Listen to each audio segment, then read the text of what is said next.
अजित पवारांच्या कथित बंड प्रकरणात जे काही 2 दिवस घडलं आणि जो काही बातम्यांचा धुमाकूळ माध्यमांनी लावला, त्याच्यातून दोघांची विश्वासार्हता पूर्णपणे लयाला गेल्याचं परत एकदा समोर आलं. एक स्वतः प्रत्यक्ष अजितदादा राजकीय नेते म्हणून त्यांची विश्वासार्हता धोक्यात सापडली आणि दुसरं मराठी माध्यम, त्यांची तर विश्वासार्हता आधीच लयाला गेलेली आहे. त्यांचे जे कोणी विश्वसनीय सूत्र आहेत त्यांना आता कुत्रं म्हणून कशा पद्धतीनं त्याचे मीम फिरायला लागलेत आणि लोक त्यांना आता ट्रोल करायला लागले. दोन मुद्दे जरा थोडेसे वेगवेगळे आहेत, पण ते एकमेकांशी निगडीत कसे आहेत ते लक्षात घ्या. दीर्घकाळ राष्ट्रवादी आणि काँग्रेसची सत्ता महाराष्ट्रावरती होती. 99 पासून ते 2014 पर्यंतची गोष्ट आहे आणि आता महाविकास आघाडीच्या काळात सुद्धा ती 1-2 वर्ष 15-2 17 वर्ष ही सत्ता होती. ह्या निमित्तानं महाराष्ट्रातली जी पत्रकारितेची एक जी काही चौकट काय रुजली होती, त्याच्यामध्ये सगळे पवार धार्जिणे कसे होते हे काही वेगळं सांगायची आता गरज नाही. अजित पवारांचा मुद्दा असा आहे की अजित पवारांच्या राजकारणाची सुरुवातच 91 सालाच्या पासून, तेव्हा 90ची विधानसभा 91ची लोकसभा, तेव्हापासून जी झाली होती ती काकांसाठीची ती जागा राखीव ठेवणे. 12 विधानसभा 12 लोकसभा, म्हणजे काका वरती गेले तर ह्यांनी विधानसभा सांभाळायची आणि काकाला खाली या वाटली तर ह्यांनी लोकसभा सांभाळायची.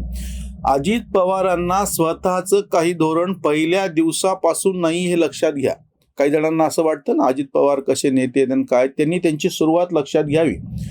91ला पवारांनी लोकसभा लढवून ते वरती गेले केंद्रामध्ये, ते केंद्रामध्ये मंत्री झाले, तेव्हा विधानसभेच्या निवडणुकीच्या जागेवरती अजित पवार होते. मग पवारांना परत 93च्या बॉम्बस्फोटाच्या नंतर महाराष्ट्रात यावं वाटलं, ते महाराष्ट्राचे परत मुख्यमंत्री झाले, त्यांनी लोकसभेचा राजीनामा दिला, ते विधानसभेत आले आणि अजित पवार उठून लोकसभेमध्ये गेले. म्हणजे हे जे फ्लिपफ्लॉप धोरण होतं तळ्यात मळ्यात, त्यांना त्यांच्या सोयीचं असेल गैरसोयीचं असेल, शरद पवारांच्या ती वेगळी गोष्ट, पण ह्याचं प्रत्यक्ष त्यांनी प्यादं म्हणून कोणाला वापरलं तर अजित पवारांना वापरलं.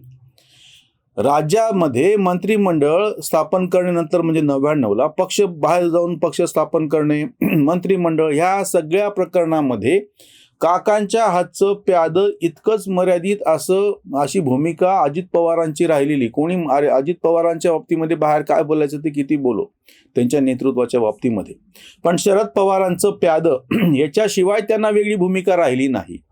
पवारांनी जेव्हा सगळ्यात पहिल्यांदा तडजोड केली पक्ष स्थापन केल्याच्या नंतर, तेव्हा अपरिहार्यपणे हे पण त्यांच्या पाठीमागे गेले. म्हणजे 99ला काँग्रेसचा मुख्यमंत्री आणि राष्ट्रवादीचा उपमुख्यमंत्री म्हणत असताना राष्ट्रवादीतून यांचं नाव नाही समोर आलं. पवारांना आपली प्रतिमा जपायची होती, तथाकथित सेक्युलर प्रतिमा, आणि घराण्याच्या बाहेर पद द्यायच्या नावाखाली म्हणून छगन भुजबळ, RR पाटील, विजयसिंह मोहिते पाटील हे 3 उपमुख्यमंत्री राष्ट्रवादीच्या वतीनं झाले. 2004ला तर राष्ट्रवादीची आमदार संख्या जास्त होती, 71 आमदार राष्ट्रवादीचे होते आणि 69 काँग्रेसचे होते. तरीही मुख्यमंत्री पद काँग्रेस सोडायला तयार झाली नाही आणि त्यावेळेस पवारांनी कॉम्प्रोमाइज केलं. खरं तर त्यावेळेस आग्रा आणि पवारांनी अजितदादांच्या मुख्यमंत्री पदासाठी अडून राहिले असते तर शक्यता होती. काँग्रेसवाले जशी तडजोड करतात नंतर त्यांनी केलेली सगळ्यांना माहिती आहे, सत्तेसाठी त्यांनी ती तडजोड केली असती, पण पवारांनीच अजित पवारांचे पंख छाटले असं लक्षात येतं. आणि उपमुख्यमंत्री कोणाला केलं तर छगन भुजबळ. नंतर पुढं अजितदादा यथावकाश उपमुख्यमंत्री झाले. सिंचन घोटाळा आणि आरोप, मग ते जे काय बोलले धरणामध्ये मी मुतलो तर वगैरे काय जे आहे ना सगळं ते वाक्य, त्याच्याहून त्यांना काय पश्चाताप झाला, राजीनामा दिला. यशवंतरावांच्या समाधीपाशी त्यांनी 1 दिवसाचं उपोषण काय केलं. म्हणजे तुम्ही लक्षात घ्या, स्वतः अजित पवारांनी ताठरपणे की नाही हीच भूमिका आहे आणि असंच व्हायला पाहिजे, असं म्हणजे अंतर्गत काय धुसफूस असायची ते असे शोला बनती है न बुझ के धुआ होती है असं ते म्हणतात ना शेरमध्ये उर्दूतल्या, तसं आहे ते. न त्याची आग होती न त्याची राख होती, मधल्यामध्ये गौरी धुमसत राहती ना, तसा प्रकार आहे अजित पवारांचं. यांना कधीच ठरवता नाही आलं आणि या सगळ्याचा कळस म्हणजे 2 दिवसाचं जे मंत्रिमंडळ स्थापन झालं होतं देवेंद्र फडणवीस यांच्या बरोबर, तेव्हा खरं तर अजित पवारांना शेवटची संधी होती तुमचा ताठपणा, तुमच्या नेतृत्वाचा कस दाखवायची. कारण कुठली असो, तुम्ही निर्णय घेतला होता ना देवेंद्र फडणवीस बरोबर जायचं, तुम्ही उपमुख्यमंत्री झालात त्या दोघा जणांच्या मंत्रिमंडळात, तुम्ही शपथ घेतली.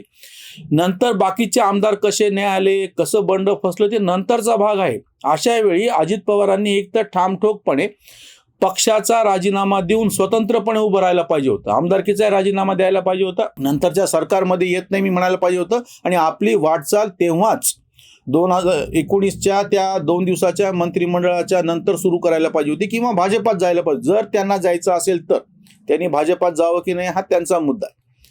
दोन्हीपैकी एकच गोष्ट त्यांनी केली असेल तर त्यांचं नेतृत्व म्हणून काहीतरी टिकलं असतं. म्हणजे त्यांनी एक तर सरळ भाजपात जायला पाहिजे होतं, जर त्यांना त्यांचा पक्ष साथ देत नाही तर तेव्हा, किंवा त्यांनी सगळं सोडून राजीनामा द्यायचा, अपक्ष म्हणायचं, किंवा स्वतःपुरता छोटा पक्ष काढायचा आणि बारामतीतून निवडणूक लढवायची. ते अजितदादांनी काहीच केलं नाही. आताच्या ज्या वावड्या उठल्या आहेत त्याच्यामधली एक खोच लक्षात घ्या. एकाही बातमीमध्ये चुकून सुद्धा राष्ट्रवादीच्या अंतर्गत जो काही कलह चालू आहे त्याचा शब्द पण काढलेला नाहीये. सगळ्यांनी जाणीवपूर्वक बातम्या अशा पेरलेल्या आहेत की एकनाथ शिंदेचं मुख्यमंत्रीपद जाणार आहे, 16 आमदार अपात्र होणार आहेत, एकनाथ शिंदे गट नामोहरम होणार आहे, त्याची जागा घेण्यासाठी म्हणून अजित पवार 40 आमदार घेऊन बाहेर पडतात आणि अजित पवार मुख्यमंत्री होणार आहेत. कोणीही असं सांगितलं नाही. प्रत्यक्ष राष्ट्रवादीच्या मधले मतभेद काय आहेत ते. म्हणजे हा बातम्या पेरणाऱ्यांचा शुद्ध हेतू हा विकृत पद्धतीनं त्यांना फक्त हे जे सरकार आहे सध्या सत्तेवर असलेलं त्याच्यावरती त्यांचा राग आहे, त्याच्यावरती त्यांच्या डोक्यातला जो द्वेष आहे, मळमळ आहे, ती त्या निमित्ताने त्यांनी बाहेर काढली. बाकी त्यांना अजित पवारांबद्दलही प्रेम नाही.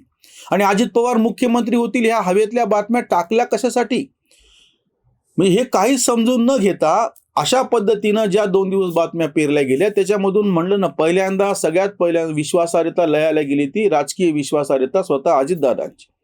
मराठी माध्यमांबद्दल तर काय बोलायची गरजच नाही. वारंवार ते पुरावे द्यायला लागलेत की आमची विश्वासार्हता कशी लयाला गेलेलीच आहे. त्याच्यामुळे तुम्ही आमचे म्हणजे वर्तमानपत्र वाचू नका, आमचे बातम्या पाहू नका, हे स्वतः तेच प्रयत्न करायलेत. म्हणजे जसं काँग्रेस मुक्त भारतचा सगळ्यात प्रामाणिक प्रयत्न स्वतः राहुल गांधीच करायला लागले, तसं माध्यम, प्रस्थापित माध्यम पूर्णपणे आपण कसं शरद पवारांच्या हातचं बाहुलं आहोत किंवा आपली विश्वासार्हता आपण कशी धुळदाण करून घेत आहेत याचेच पुरावे परत परत मिळायला लागले. त्यांना एकाला तरी कळायला पाहिजे होतं की सर्वोच्च न्यायालयाचा जो निकाल लागणार आहे तो फक्त ह्या आमदारांच्या अपात्रतेच्या बाबतीमध्ये हा निर्णय विधानसभेनं घ्यावा इतकंच सांगण्यापुरता आहे, उपचारापुरता आहे. हे सगळं स्पष्ट झालेलं आहे. काहीच होऊ शकत नाही त्याच्यामध्ये. जर त्या विधानसभेच्या अध्यक्षांनी अपात्र ठरवलं तरच 16 आमदार अपात्र होतात. त्याच्यानंतर ते 16 वजा केल्याच्या नंतर सुद्धा सध्याच्या सरकारचं बहुमत कमी होत नाही.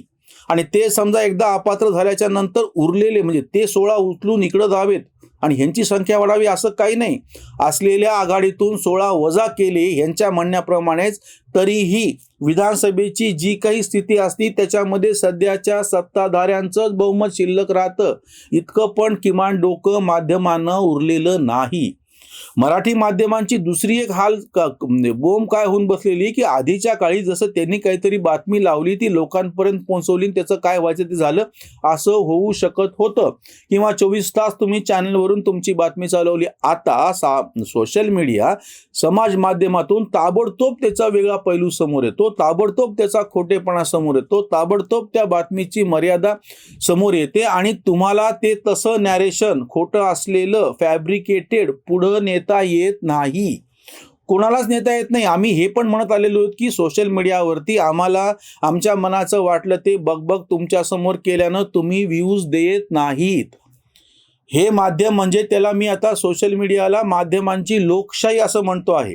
जसं खुला बाजारपेठ म्हणजे आर्थिक लोकशाही असा एक शब्द शरद जोशींनी वापरला होता 1991च्या त्या जागतिकीकरण पर्वामध्ये, तसं सोशल मीडिया बळकट होत जाणे म्हणजे माध्यमांची लोकशाही असा मी त्याला शब्द देतो आहे. कारण की तुमच्या हातामध्ये आहे. त्यामुळे कोणी जर अशा फुकट हवेतल्या बातम्या चालवत असेल, स्वतःच्या सोयीप्रमाणे बातम्या चालवत असेल तर त्याला फारसा प्रतिसाद मिळू शकत नाही. तेवढ्यापुरता तात्पुरता काही एक प्रतिसाद मिळतो, इतकीच ती गोष्ट आहे. त्याच्यामुळं माध्यमांनी पण स्वतःची विश्वासार्हता लयास घालून घेतलेली आहे. याच्यावरची ही उसंतवाणी. माध्यमांची सांगा कोणतीही सूत्रे, हुंगेनाच कुत्रे त्याला इथे. दादा अचानक नॉट रिचेबल, तुटते केबल राजकीय. हवेत पसरे अफवा बाजार, नुसते बेजार सारे जण. लांडगा आल्याची नुसतीचं हुल, सदा चूक भूल दादाची. राजापुरताच महाराष्ट्रवादी, त्यात वादावादी केवळीही. विजुनीन राख जराना पेटते फक्त धुमसते गोवरीही.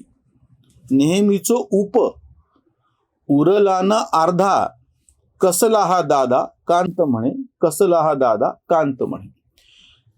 अजित पवारांची दुसरी एक अडचण अशी आहे की तुम्ही असे वारंवार नॉन रिचेबल होत बसाल तर लांडगा आल्यासारखं होऊन बसल. उद्या प्रत्यक्ष तुम्ही खरंच नॉट रिचेबल झालात, खरंच नाराज झालात, खरंच राष्ट्रवादी पक्ष सोडला तरी तुम्हाला कोणीच गिनणार नाही, तुम्हाला कोणी हुंगून विचारणार नाही.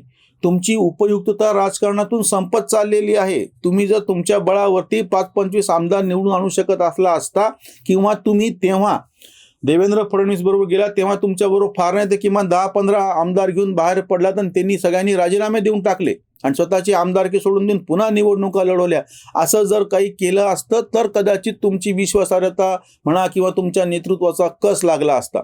पण ते काहीच न करता नुसतीच पतंगबाजी, म्हणजे तुम्ही पण तसे त्यांना तुमचं वर्तवणूक तशी राहिली नॉट रिचेबल असण्याची आणि उरलेली पतंगबाजी माध्यमांनी केली.